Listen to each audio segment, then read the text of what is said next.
إن الحمد لله نحمده ونستعينه ونستغفره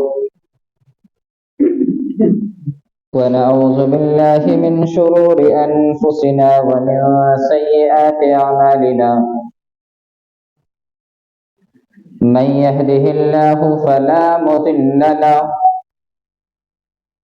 ومن يضلل فلا هادي له وأشهد أن لا إله إلا الله وحده لا شريك له وأشهد أن محمدا عبده ورسوله أرسله بالحق بشيرا ونذيرا يا أيها الذين آمنوا اتقوا الله حق تقاته ولا تموتن إلا وأنتم مسلمون يا أيها الناس اتقوا ربكم الذي خلقكم من نفس واحدة وخلق منها زوجها وبث منهما رجالا كثيرا ونساء واتقوا الله الذي تساءلون به والأرحام إن الله كان عليكم رقيبا يا أيها الذين آمنوا اتقوا الله وقولوا قولا سديدا يصلح لكم أعمالكم ويغفر لكم ذنوبكم ومن يطع الله ورسوله فقد فاز فوزا عظيما أما بعد فإن خير الحديث كتاب الله وخير الهدي هدي محمد صلى الله عليه وسلم وشر الأمور محدثاتها وكل محدثة بدعة وكل بدعة ضلالة وكل ضلالة في النار أعوذ بالله السميع العليم من الشيطان الرجيم بسم الله الرحمن الرحيم الذين ينفقون في السراء والضراء والكاظمين الغيظ والعافين عن الناس والله يحب المحسنين تمام قسم کی تعریف و توصیف بڑائی و بزرگی تنہائی و یکتائی خلوت و جلوت وحدہ لا شریک خالق کائنات مالک ارض و سما کے لیے لائق اور سزاوار ہے۔ محترم مصلیان کرام، اس دنیا کے اندر اللہ رب العالمین نے جتنی چیزیں پیدا کی ہیں ان تمام چیزوں کو پیدا کرنے کے پیچھے مقصد ہے۔ اس دنیا کے اندر انسانوں نے جن چیزوں کو بنایا، جن چیزوں کو سنوارا، اس کے پیچھے مقصد ہے۔ انسانوں نے گاڑی بنائی، مقصد کیا ہے؟ ایک جگہ سے دوسری جگہ بآسانی منتقل ہونا۔ انسان گھر بناتا ہے تاکہ اس گھر کے اندر وہ آسانی کے ساتھ زندگی گزار سکے۔ انسان مسجد کے اندر آتا ہے، مسجد کے اندر آنے کے پیچھے بھی ایک مقصد ہوتا ہے۔ آدمی اپنا گھر چھوڑ کر کے پردیس جاتا ہے تو پردیس جانے کے پیچھے بھی ایک مقصد ہوتا ہے۔ اللہ تعالیٰ نے آپ کو اس دنیا کے اندر پیدا کیا، اللہ تعالیٰ اس دنیا کے اندر آپ کی پرورش کرتا ہے، اللہ تعالیٰ آپ کی زندگی کے لیے آپ کے کھیتوں میں اناج اگاتا ہے، اس کے پیچھے بھی ایک مقصد ہے، اور اس مقصد کا اظہار اللہ تعالیٰ نے قرآن میں یوں کیا، وَمَا خَلَقْتُ الْجِنَّ وَالْإِنسَ إِلَّا لِيَعْبُدُونِ، لوگوں میں نے انسان اور جنات کو اس لیے پیدا کیا تاکہ وہ میری عبادت کرے۔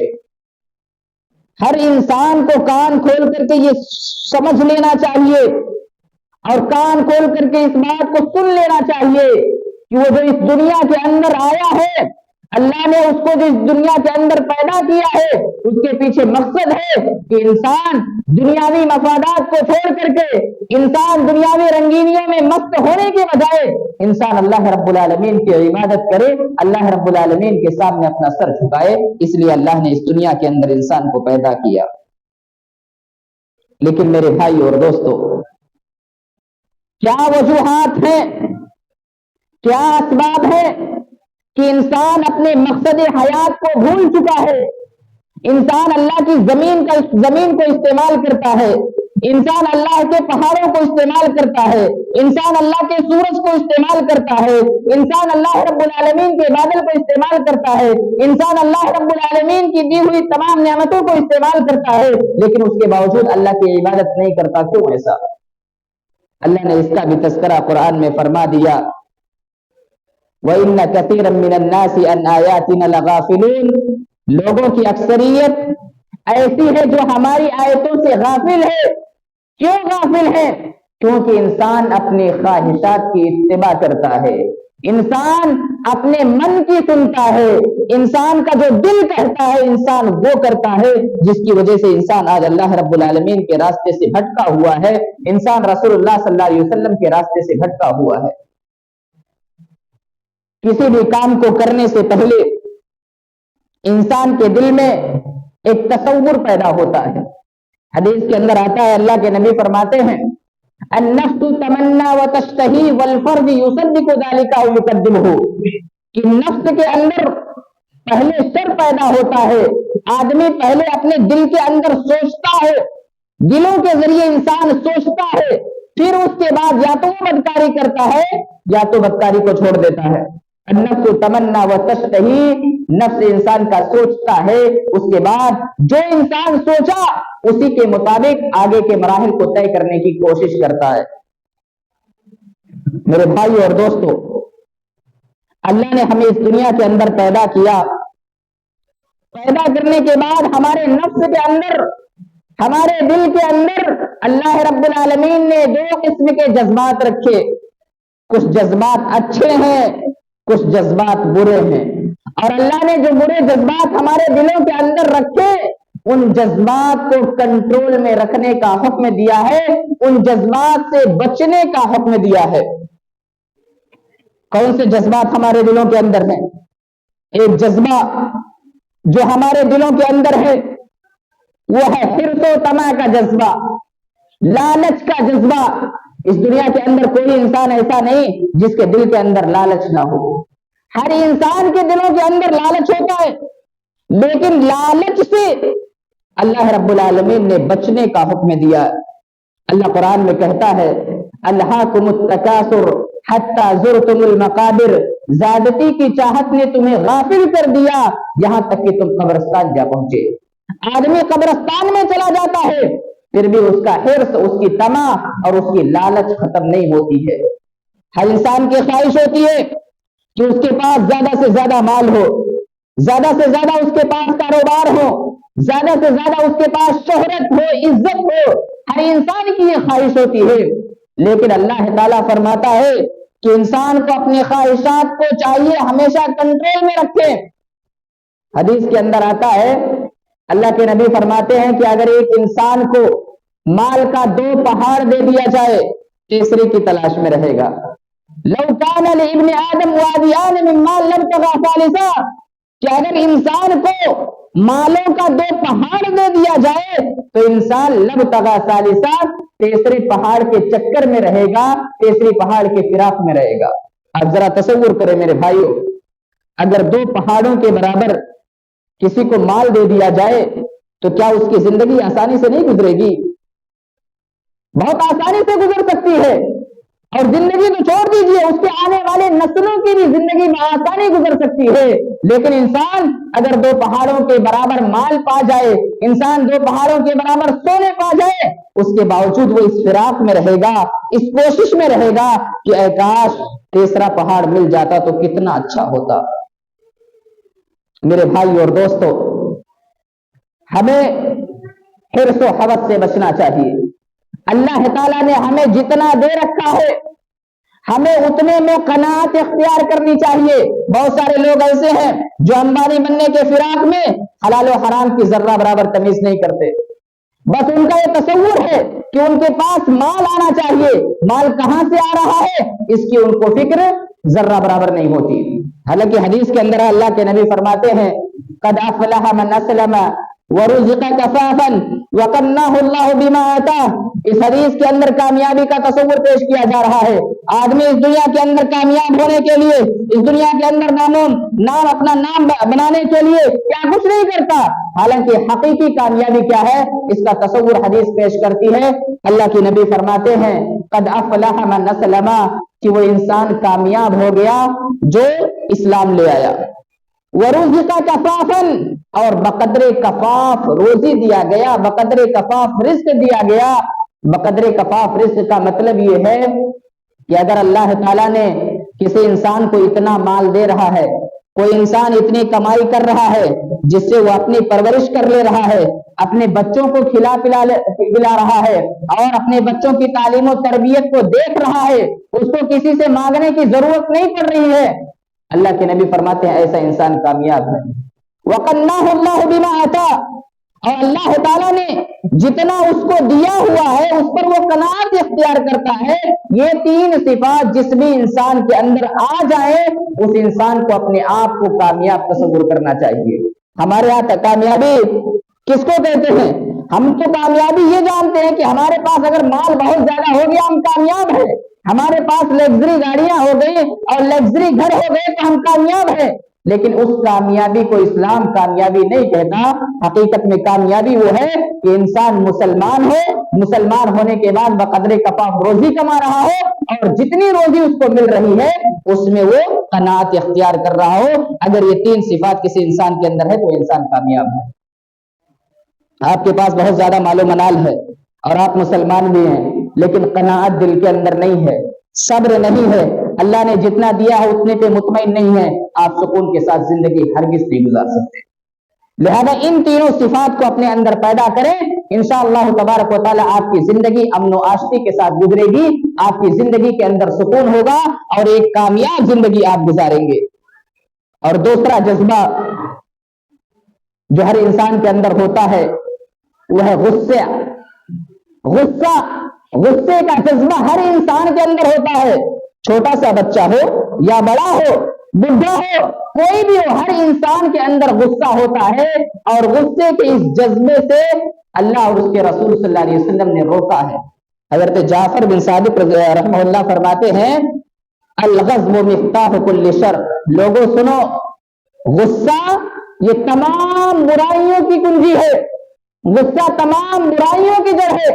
کیونکہ جب انسان غصے میں ہوتا ہے تو سامنے والے کو نہیں دیکھتا کہ کون ہے. غصے کی حالت میں ایک بیٹا اپنے باپ کو گالی دے دیتا ہے، غصے کی حالت میں انسان اپنی ماں کو گالی دے دیتا ہے، غصے کی حالت میں انسان اپنے بھائی کا قتل کر دیتا ہے. اور یہاں تک میرے بھائی اور دوست اگر میں کہوں تو شاید کی مبالغہ نہ ہو، ایک انسان غصے کی وجہ سے بسا اوقات خودکشی کر لیتا ہے، اپنی جان کی ہتیا کر لیتا ہے، اپنے آپ کو موت کے گھاٹ اتار دیتا ہے غصے کی وجہ سے. اسی لیے حدیث کے اندر اور قرآن کے اندر ایسے لوگوں کی تعریف کی گئی ہے جو غصے کی حالت میں خود کو کنٹرول میں رکھتے ہیں. اور غصے کی حالت میں خود کو کنٹرول میں رکھنا ہر انسان کے بس کی بات نہیں ہوتی ہے. وہی انسان غصے کی حالت میں اپنے آپ کو کنٹرول میں رکھ سکتا ہے جس انسان کو معلوم ہے کہ غصے کے نتائج کبھی بھی کسی بھی صورت میں اچھے نہیں ہوتے. اللہ قرآن میں کہتا ہے الذين ينفقون في السراء والضراء والكاظمين الغيظ والعافين عن الناس والله يحب المحسنين.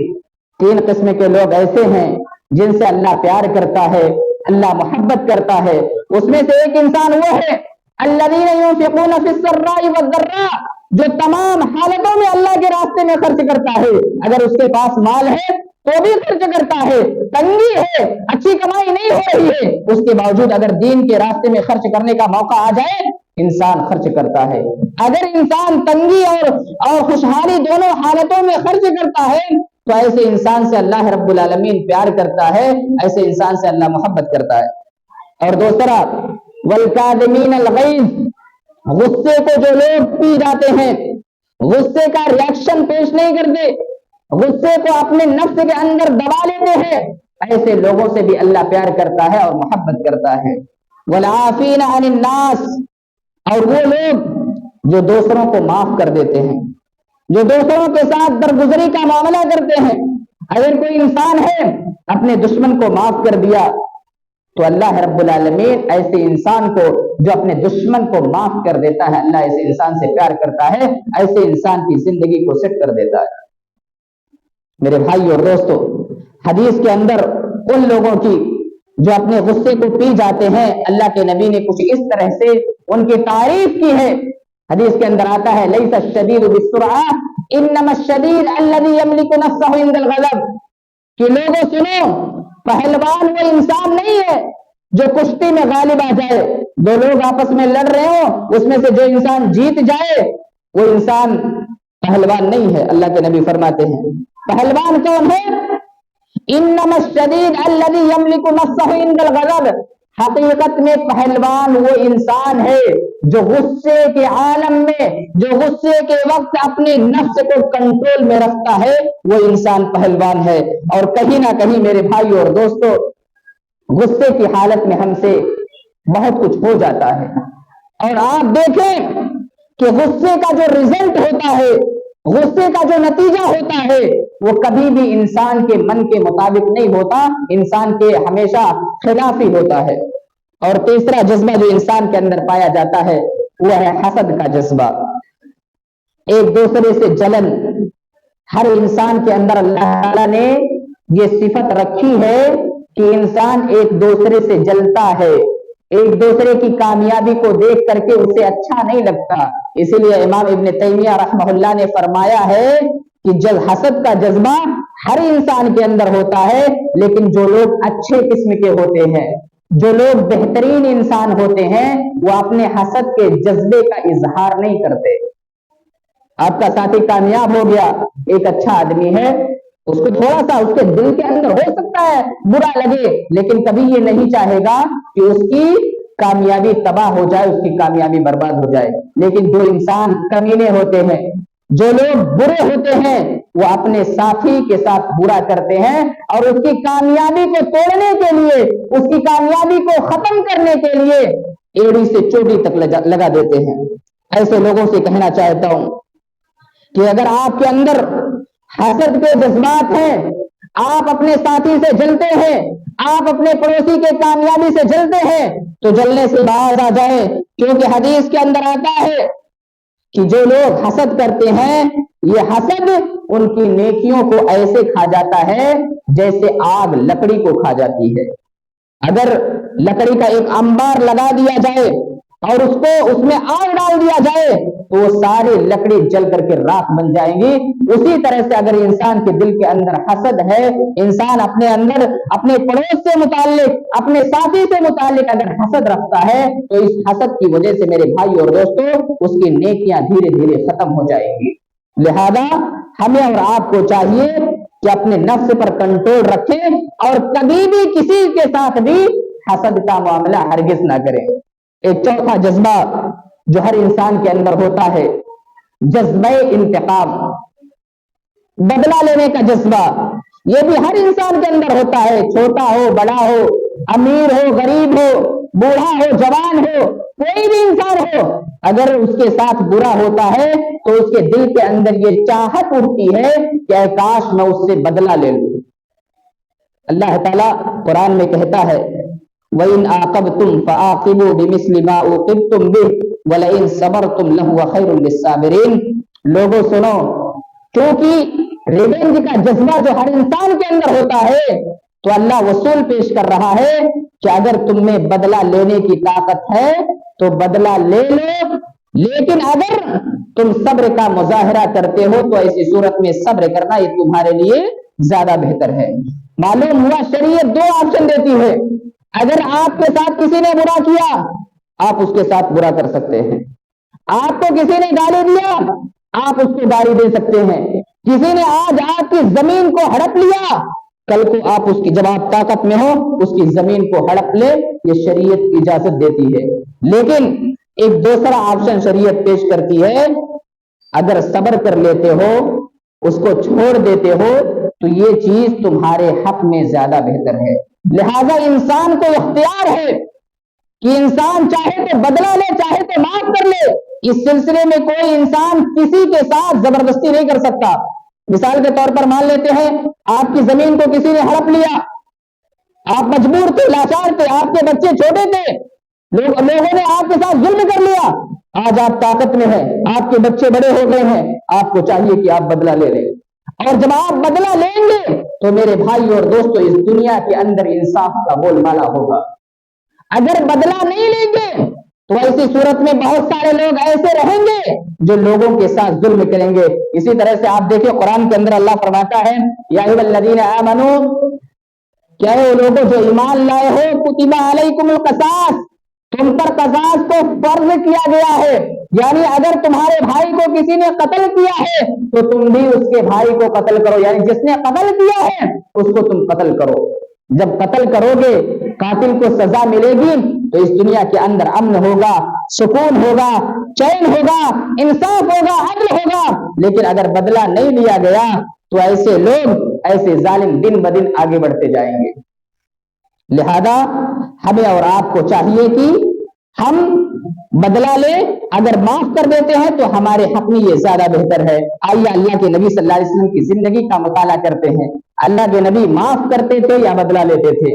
اما عائشہ رضی اللہ تعالیٰ عنہا فرماتی ہیں من تقم رسول اللہ صلی اللہ علیہ وسلم لنفسہ فی شیء قط، اللہ کے نبی صلی اللہ علیہ وسلم نے اپنی پوری زندگی میں کبھی بھی اپنے نفس کے لیے کسی سے بدلہ نہیں لیا۔ لہذا میرے بھائی اور دوستو، نبی کی اتباع کرتے ہوئے، نبی کے اسوے کو سامنے رکھتے ہوئے اگر ہم اپنے بھائی کو معاف کرتے ہیں تو اس میں ہمارے لیے زیادہ خیر ہے۔ آئیے دیکھتے ہیں طائف کا واقعہ، شاید آپ نے سنا ہوگا، آپ نے کتابوں میں پڑھا ہوگا۔ اللہ کے نبی صلی اللہ علیہ وسلم دعوت دین کو دینے کے لیے طائف گئے، طائف والے نبی کی بات سننے کے بجائے نبی کو مارنے لگے، نبی کو اتنا مارے اتنا مارے اتنا مارے کہ نبی کے پاؤں سے خون بہ رہے تھے اور وہ خون جا کر کے نبی کے جوتے میں جم گئے تھے۔ جب نبی کو طائف والوں نے مارا، فوراً آسمان سے فرشتہ آتا ہے اور اللہ کے نبی سے سوال کرتا ہے اے نبی اگر آپ اجازت دے دیں تو ان طائف والوں کو دو پہاڑوں کے درمیان میں رکھ کر ان کو پیس دو، ان کو چٹنی بنا دو۔ اللہ کے نبی صلی اللہ علیہ وسلم نے کہا نہیں، طائف والوں کو چٹنی بنانے کی ضرورت نہیں ہے، آج انہوں نے ہمارے ساتھ جو برا کیا ہے میں ان کو معاف کرتا ہوں، لیکن میں یہ امید کرتا ہوں کہ ان کی آنے والی جو نسل ہوگی وہ ضرور ضرور اسلام لائے گی۔ لہذا میرے بھائی اور دوستو، نبی کے صبر کا انجام یہ نکلا کہ چند دنوں کے بعد ہی پورا کا پورا طائف مسلمان ہو گیا، اور صرف مسلمان ہی نہیں ہوا، آج طائف کے لوگ پوری دنیا کے اندر اسلام کو پھیلانے کے لیے اپنا تن من دھن سب کچھ لگا رہے ہیں، یہ نبی کے صبر کا نتیجہ ہے۔ لہذا اگر ہم صبر کرتے ہیں تو اس کا رزلٹ ہمیں ضرور ضرور ملے گا۔ لیکن میرے بھائی اور دوستو، میں آپ کو کہوں کہ دین کے راستے میں، دین کی نشر و اشاعت میں، دینی ذمہ داریوں کو نبھانے میں آپ کے ساتھ برا ہوگا، لوگ آپ کے ساتھ برا برتاؤ کریں گے، لیکن اس کے باوجود آپ کو سہنا ہوگا، آپ کو صبر کرنا ہوگا، نبی کی اتباع کرتے ہوئے، نبی کے نقش قدم پر چلتے ہوئے، کیونکہ اگر آپ نبی کے نقش قدم پر نہیں چلے تو ایسی صورت میں میرے بھائی اور دوستو کبھی امکان ہے کہ لوگ آپ کی بات ماننے کے بجائے آپ کو ٹھکرا دیں، آپ کے مشن میں شریک ہونے کے بجائے آپ کو ٹھکرا دیں۔ لہذا صبر کو ہمیشہ لازم پکڑیں۔ ایک مرتبہ اللہ کے نبی صلی اللہ علیہ وسلم نے اپنی بیٹی زینب کے قاتل کو کہا تھا کہ اللہ کی قسم میں اس سے بدلہ لوں گا، بدلہ لوں گا۔ اللہ کے نبی نے پورا ٹھان لیا تھا۔ بیٹی کا قاتل کون انسان ہے جو اپنے بیٹی کے قاتل کو معاف کر سکتا ہے؟ اللہ کے نبی نے بھی سوچا کہ میں اس کو قتل کروں گا، اس سے بدلہ لوں گا، لیکن جب وہ انسان نبی کے پاس آتا ہے وہ انسان مسلمان ہونے کی درخواست کرتا ہے، اللہ کے نبی صلی اللہ علیہ وسلم میرے بھائی اور دوستوں اپنی بیٹی کے قاتل کو بھی معاف کر دیتے ہیں، اپنے بیٹی کو قاتل کو معاف کر دیتے ہیں، اور معاف کرنے کے بعد پوری دنیا کو یہ پیغام دیتے ہیں کہ یہ جو دین اسلام ہے یہ امن و آشتی کا دین ہے، یہ جو دین اسلام ہے یہ ہمیشہ لوگوں کے ساتھ خیر خواہی کرتا ہے۔ اگر اللہ کے نبی صلی اللہ علیہ وسلم بدلہ لے لیتے، حالانکہ نبی کے پاس اجازت تھی، نبی چاہتے تو بدلہ لے لیتے، اللہ نبی کو کچھ نہیں کہتا کیونکہ بدلہ لینا اسلام کے اندر جائز ہے، لیکن اللہ کے نبی صلی اللہ علیہ وسلم نے بدلہ لینے کے بجائے لوگوں سے کیا فرمایا؟ لوگوں کے ساتھ عفو درگزری کا معاملہ کیا، لوگوں کے ساتھ اچھا معاملہ کیا، لوگوں کو معاف کیا، جس کے نتیجے میں آج میرے بھائی اور دوستوں اس روئے زمین پر 57 مسلم ممالک ہیں، 57 مسلم ممالک ہیں۔ اس دنیا کے اندر جو مسلمانوں کی تعداد ہے یہ پیارے نبی صلی اللہ علیہ وسلم کے صبر و استقلال کے نتیجے میں ہے۔ اگر اللہ کے نبی صبر نہیں کرتے تو اسلام اس طرح سے ہرگز نہیں پھیلتا۔ اسی طرح سے میرے بھائی اور دوستوں اگر ہم اپنے نفس پر کنٹرول کریں گے، اپنے نفس کو حد کے اندر رکھیں گے، تو ایسی صورت میں قیامت کے دن جب اللہ رب العالمین کے سامنے کھڑے ہوں گے تو اللہ رب العالمین ہمیں معاف کرے گا۔ اللہ قرآن میں کہتا ہے وَأَمَّا مَنْ خَافَ مَقَامَ رَبِّهِ وَنَهَى النَّفْسَ عَنِ الْهَوَىٰ فَإِنَّ الْجَنَّةَ هِيَ الْمَأْوَىٰ، کہ جس انسان نے اللہ رب العالمین کے سامنے کھڑے ہونے سے ڈرا، اللہ کے سامنے جواب دینے سے ڈرا، وَنَهَى النَّفْسَ عَنِ الْهَوَىٰ، اور اپنے نفس کو خواہشات سے روکے رکھا، اپنے نفس کو برائیوں سے روکے رکھا، فَإِنَّ الْجَنَّةَ هِيَ الْمَأْوَىٰ، تو ایسے لوگوں کا ٹھکانہ جنت ہے، ایسے لوگوں کو اللہ رب العالمین جنت کے اندر داخل کرے گا۔ ہم میں سے ہر انسان مسلمان ہے، ہمیں اور آپ کو چاہیے کہ ہماری پوری زندگی نبی کریم صلی اللہ علیہ وسلم کے طریقے کے مطابق گزرے۔ آج مسلمانوں کے کیا حالات ہیں؟ مسلمانوں کے حالات یہ ہیں میرے بھائی اور دوستوں کہ نبی کی سیرت کا ایک حصہ بھی ان کو معلوم نہیں ہے، اپنے نبی کا نام، ان کے والد کا نام مسلمانوں کو پتا نہیں ہے۔ ذرا بتائیے جب ہم نبی کا نام نہیں جانیں گے، نبی کی سیرت سے ہمیں آشنائی نہیں ہوگی، نبی کے تعلق سے ہمیں جانکاری نہیں ہوگی، تو ہم نبی کی اقتدا کیسے کریں گے؟ نبی کے نقش قدم پر کیسے چلیں گے؟ نبی کے حالات اگر ہمیں معلوم نہیں تو ہم نبی کے حالات کے مطابق کیسے اپنے آپ کو ڈھالیں گے؟ ذرا تصور کریں۔ اسی لیے ہم میں سے ہر انسان کو چاہیے پیارے نبی کریم صلی اللہ علیہ وسلم کی سیرت کا مطالعہ کریں، نبی کے حالات کو جاننے کی کوشش کریں۔ نبی نے صبر و استقلال کا جو مظاہرہ کیا ہے ہم بھی وہی صبر و استقلال کا مظاہرہ کریں۔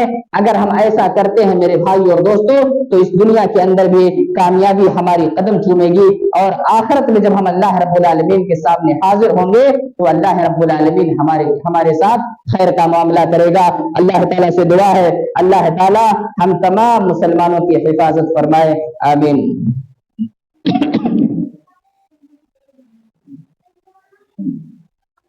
ان الحمد لله نحمده ونستعينه ونستغفره ونعوذ بالله من شرور انفسنا ومن سيئات اعمالنا، من يهده الله فلا مضل له ومن يضلل فلا هادي له، واشهد ان لا اله الا الله وحده لا شريك له، واشهد ان محمدا عبده ورسوله، ان الله وملائكته يصلون على النبي، يا ايها الذين امنوا صلوا عليه وسلموا تسليما، اللهم صل على محمد وعلى آل محمد كما صليت على إبراهيم وعلى آل إبراهيم إنك حميد مجيد، اللهم بارك على محمد وعلى آل محمد كما باركت على إبراهيم وعلى آل إبراهيم إنك حميد مجيد۔